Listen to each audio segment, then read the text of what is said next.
सार्वजनिक रूप से मनाते हैं। गांधी जयंती होती है, ठीक है। और कोई इसी टाइम में किसी की भी जयंती जो होती है, जैसे आज सरदार वल्लभ भाई पटेल की जयंती है, तो सर हाँ किसी की भी जयंती आप मनाइए भाई। हम अपने अपने परिवारों में भी लोग मनाते हैं, जैसे जिसकी जो कर्म क्षेत्र रहता है उसे अनुपात में मनाया जाता है। तो किसी की भी जयंती मनाने का जो उद्देश्य होता है, वो उद्देश्य क्या होता है? जो वो व्यक्ति है उसके व्यक्तित्व और कृतित्व को हम याद करते हैं। अब सरदार वल्लभ भाई पटेल का जो सबसे बड़ा योगदान है हिंदुस्तान या देश के एकीकरण में, सबसे बड़ा योगदान है, मील का पत्थर है। उस समय जो आप लोग अभी कुछ लोग कह रहे थे कि कई सौ रियासतें थी, सबकी एकीकरण समस्या आई, और उस समय 3 सबसे बड़ी रियासत जो थी उनकी एकीकरण ज्यादा समस्या आ रही थी। एक जो है गुजरात में थी, एक कश्मीर में थी, एक हैदराबाद में थी। लेकिन इन्होंने जो है, इसीलिए इनको भारत का बिस्मार्क भी कहा जाता है।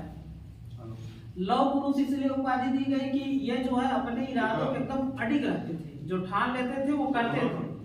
ये किसी चीज और किसी काम को करने से पहले उसकी पूरी तैयारी करते थे। आप लोगों ने जाना होगा कि 1962 के युद्ध में भारत चीन युद्ध हुआ था, उसमें उस समय युद्ध में भारत की हार का एक और कारण था कि बहुत अच्छी तैयारी नहीं थी।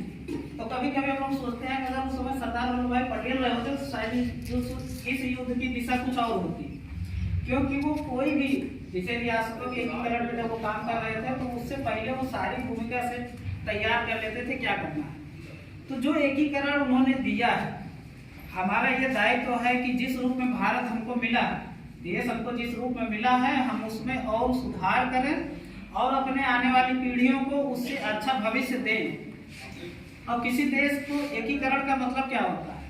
उस देश में सभी नागरिक को समान दर्जा मिला हुआ है, सभी लोग एक साथ मिलकर काम कर रहे हैं और देश शांति, खुशहाली, भूखमरी, इन सारी चीजों को जो है इनसे ऊपर उठ के काम कर रहा है।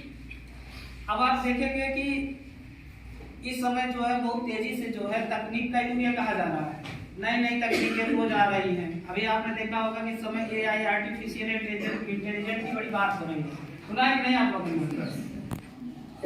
आप लोग मोबाइल भी यूज कर रहे हैं,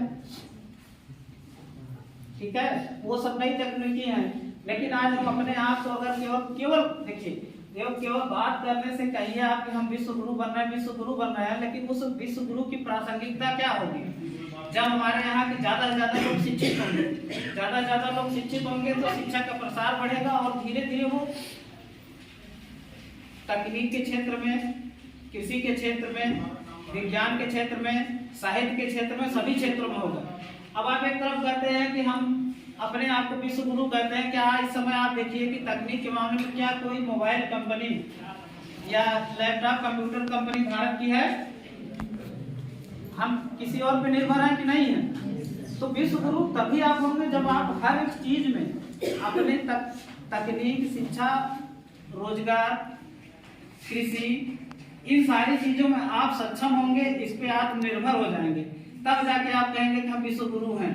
आप देख रहे होंगे कि एक तरफ जो है आप यहाँ पूंजी का संकेंद्रण बहुत तेजी से हो रहा है। कुछ पूंजीपतियों के पास पैसा खूब जा रहा है, लेकिन वही आप देखेंगे कि भूखमरी में भारत का सूचकांक भी घटता चला जा रहा है। तो क्या ऐसी स्थिति, क्या इसी देश का सपना उन्होंने देखा था कि पैसे का कुछ जगह संकेंद्रण हो, बाकी लोग जो है गरीब होते जाएं? उन्होंने यही सपना देखा था ना कि आजादी के बाद भारत कैसा बनेगा, सभी लोग खुशहाल होंगे, सबके पास जो है आय का साधन होगा और आय के साधन में कोई भेदभाव नहीं होगा। भेदभाव मतलब है कि उस समय आजादी से पहले बहुत सी विसंगतियां थी, जब विसंगतियां वो जातीय भी थी, धार्मिक भी थी, लेकिन उन चीजों को दूर करने के लिए इसीलिए आपका जो संविधान बना और लिखा गया, इसीलिए उस समय हर वो विसंगति को इंडिकेट किया गया कि हम जाति से परे रहेंगे, धर्म से परे होकर काम करेंगे, लिंग से परे होकर काम करेंगे कि भाई महिलाएं नहीं करेंगी, वो नहीं करेंगी, या फला जात के व्यक्ति है तो नहीं करेगा। तो ये सारी चीजें जो है उस समय जो है सरदार वल्लभ भाई पटेल को सरदार की उपाधि क्यों दी गई थी मालूम है आप लोगों को? एक बार जब इन्होंने जो है किसानों का आंदोलन चल रहा था, उस समय इन्होंने बहुत बड़ी भूमिका निभाई थी और अंततः ब्रिटिशों का पीरियड था, इनके घर की तुर्की तक हो गई थी, लेकिन ये जो है अपने जो उनका उद्देश्य था उस पर दृढ़ निश्चय होकर एकदम अडिग रहे। अंततः इनको विजय मिली और इसी उपलक्ष्य में वहां की महिलाओं ने इनको सरदार की जो है उपाधि दी थी। सरदार का मतलब एक तरीके से अगुवा होता है किसी भी चीज में, जो आगे नेतृत्व करे, जैसे सेना का नेतृत्व सेनापति करता है, उसी तरीके से उस आंदोलन के सफल बनाए थे और अपनी मांगों को मनवाने में कहीं न कहीं सफल रहे थे। आज अब किसानों की स्थिति देख लीजिए, एक बार एक मुद्दा चल रहा था कि एमएसपी न्यूनतम समर्थन मूल्य किसानों को मिलना चाहिए। इसी बात को लेकर भी किसानों ने बहुत दिनों तक जो है लगभग 13 से 14 महीने जो है दिल्ली के आसपास धरने पर बैठे थे। ये चीज आप लोग जान रहे हैं ना, किसानों के आंदोलन को आप लोग जान रहे हैं ना, क्यों बैठे थे धरने पे? अपनी फसलों का एक न्यूनतम दाम चाहने के लिए, क्योंकि सरकार ने एक बिल लाया था कि अभी आप देख रहे होंगे कि बीएसएनएल कंपनी लगभग खत्म होने जा रही है। और बीएसएनएल जब कंपनी हुआ करती थी तो आप लोग जो है बीएसएनएल का सिम खरीद लीजिए तो कम से कम इनकमिंग हमेशा बनी रहती थी। आज स्थिति ये हो गई है कि मोबाइल आपको चलाना है, हर महीने रिचार्ज करना पड़ेगा। रिचार्ज नहीं करेंगे तो आउटगोइंग बंद हो जाएगी और कुछ दिन और नहीं रिचार्ज करेंगे इनकमिंग भी बंद हो जाएगी। लेकिन जब बीएसएनएल था तो कम से कम ये फ्रीडम थी कि आदमी अपना जो है, हर आदमी के पास इतना पैसा तो है नहीं। कुछ परिवारों की स्थिति ऐसी है कि एक मोबाइल, पूरे परिवार में अगर 8-10 सदस्य हैं तो एक मोबाइल वो रिचार्ज करते हैं, उसी से सबका काम चल जाता है। बाकी लोगों के पास इनकमिंग बनी रहती है, एक दूसरे से लोग जुड़े रहते हैं। आज स्थिति है कि इससे अगर आपको बात करना है तो मोबाइल को रिचार्ज भी कराना पड़ेगा। ये सारा पैसा कहाँ जा रहा है? पूंजीपतियों के हाथ में जा रहा है। जो काम आपका 100-125 रुपए में हो जाता था महीने का छोड़िए 6 महीने तो लोग रिचार्ज नहीं करते, केवल उतना पैसा रखते थे कि हम अपना मिस कॉल मार देंगे, घर से फोन आ जाएगा। आज स्थिति ये हो गई कि मिस कॉल आप मार ही नहीं सकते हैं। तो तकनीकी रूप से आप सक्षम तो हो रहे हैं, लेकिन वो भी आप, पहली चीज तो आपकी कोई भी मोबाइल या कंप्यूटर लैपटॉप की कंपनी यहाँ की है नहीं। आप एक तरफ कहते हैं हम चीनी सामानों का बहिष्कार करेंगे, ये करेंगे वो करेंगे, सारी चीजें सुनते हैं ना, लेकिन आप सबसे ज्यादा मोबाइल का जो कारोबार भारत में है वो चीनी कंपनियों का है। जो लैपटॉप बनाने वाली कंपनी है लिनोवो, वो भी चीन की है। तो ऐसे में आप किसी दूसरी तरफ आप देखेंगे कि एक तरफ आप कहते हैं कि हम जो है अपने जो है क्षेत्र में किसी को घुसपैठ नहीं करने देंगे, और आपके लद्दाख वाले क्षेत्र में चीन घुसा चला आ रहा है। क्या सरदार वल्लभ भाई पटेल अगर होते या उनके इरादों वाला कोई इस समय जो गृह मंत्री होता तो किसी की हिम्मत थी घुस जाता भारत में? तो कहने का मतलब आप अपने घर में बड़ा बोल लेते हैं। ऐसे आप समझ लीजिए कि अभी आप लोग जो है आपस में बात करने लगते हैं, किसी चीज को पूछा जाता है तुरंत वहीं से बोल देते हैं, हाथ नहीं उठाता। लेकिन वही चीज मैं ये कहता हूँ कि आप आके यहाँ से बोलिए, आप नहीं बोल पाते हैं। तो वो कहावत है ना कि गली का कुत्ता भी जो है शेर हो जाता है, लेकिन असली परीक्षा तो उसकी सीमा पे होती है।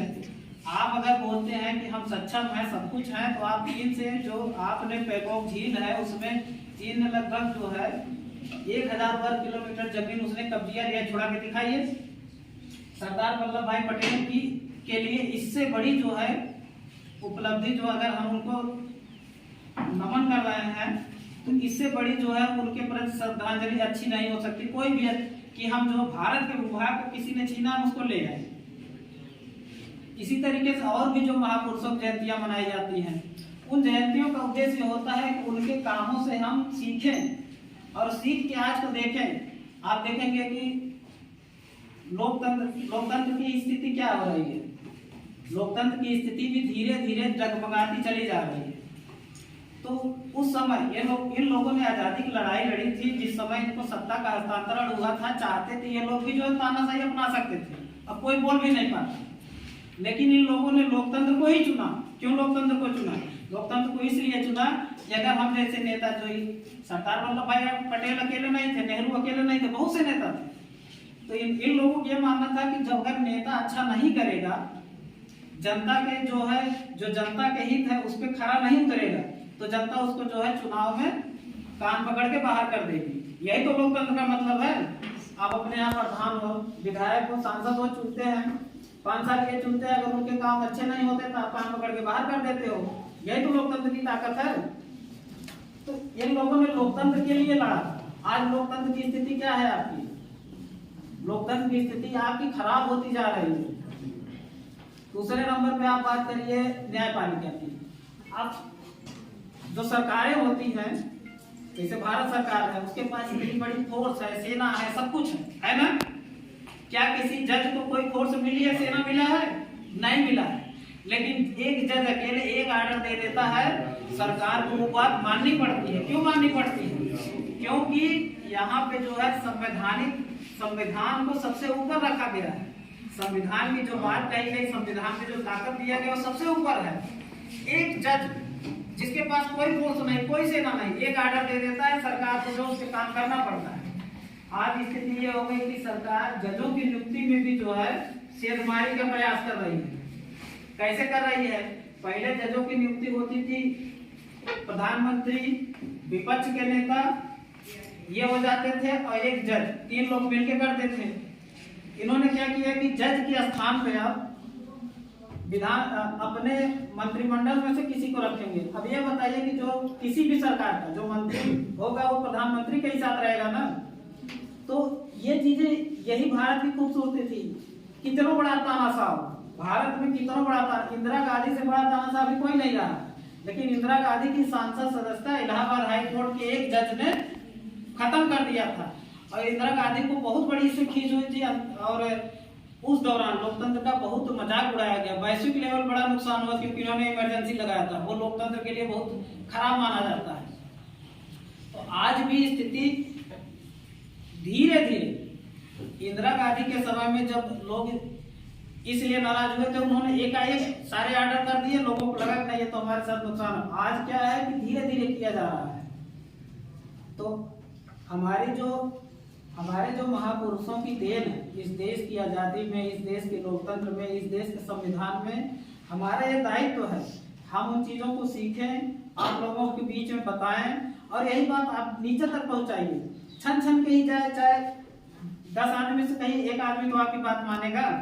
तो इन लोगों की जयंतियाँ, इनकी जयंतियों पे जो हम लोग श्रद्धांजलि कार्यक्रम करते हैं, उसके लिए यही सबसे अच्छी मतलब कि श्रद्धांजलि होगी कि हम आज इस देश को जो भी नुकसान कहीं से होता दिख रहा है, चाहे लोकतंत्र में हो, चाहे महिला अधिकारियों को लेकर हो, चाहे शिक्षा के मामले में हो, चाहे भुखमरी के मामले में हो, कुपोषण के मामले में हो, हम उन चीज़ों को देखें और सरकार के गलत को गलत कहें, सही को सही कहें। और यही एक नागरिक का दायित्व है कि वो खड़े होकर चौराहे पे कह सके कि नहीं ये चीज़ गलत हो रही है तो गलत हो रही है। वही इस आधार पे उसका आकलन न करे कि नहीं वो प्रधानमंत्री या मुख्यमंत्री मेरी जाति का है या नहीं है।